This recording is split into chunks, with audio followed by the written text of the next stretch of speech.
দুর্দান্ত পারফরমেন্সের পরও ব্যালন ডিওর না জেতায় গত বছর বেশ আলোচনায় ছিলেন রিয়াল মাদ্রিদের ভিনিসিয়াস জুনিয়র।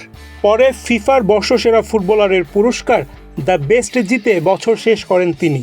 নতুন বছরের শুরুতে আবারও আলোচনায় ব্রাজিলিয়ান এ তারকা।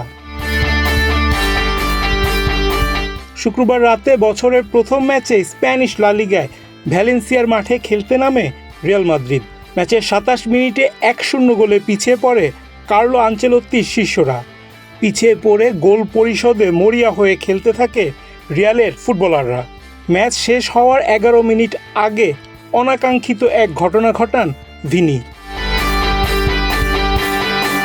ম্যাচের ৭৯ মিনিটে বক্সের ভিতর পড়ে গিয়ে পেনাল্টির দাবি করেছিলেন ব্রাজিলিয়ান তারকা। রেফারি সেই দিকে কান না দিয়ে খেলা চালিয়ে যাওয়ার ঘোষণা দেন। এ সময় ভিনির গা ধরে উঠে দাঁড়াতে তাড়া দেন ভ্যালেন্সিয়ার গোলকিপার দিমিত্রি ভিসিক। এতে ক্ষেপে গিয়ে তার ঘাড় ধরে ধাক্কা দেন ভিনিসিয়াস জুনিয়র। এ নিয়ে দু দলের ফুটবলাররা জড়িয়ে পড়েন তর্কে। দুদলের তর্ক বেশ কিছুক্ষণ চলার পর ভিএআর এর সাহায্য নেওয়ার সিদ্ধান্ত নেন ম্যাচের রেফারি।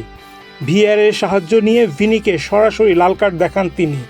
এটাই রিয়ালের মূল দলের হয়ে ব্রাজিলিয়ান তারকার প্রথম লাল কার্ড। রেফারির এমন সিদ্ধান্ত কিছুতেই মেনে নিতে পারছিলেন না তিনি। রেফারির দিকে তেড়ে ফুঁড়ে এসেছিলেন ভিনিসিয়াস।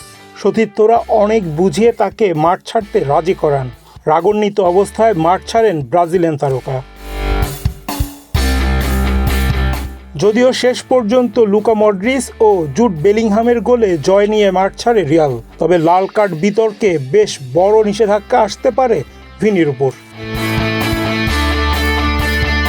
অবশ্য গোলকিপার ও রেফারির সাথে এমন আচরণের পর সামাজিক যোগাযোগ মাধ্যমে ক্ষমা চেয়েছেন ভিনিসিয়াস জুনিয়র। তবে ক্ষমা চেয়েও হয়তো পার পাবেন বলে মনে হচ্ছে না।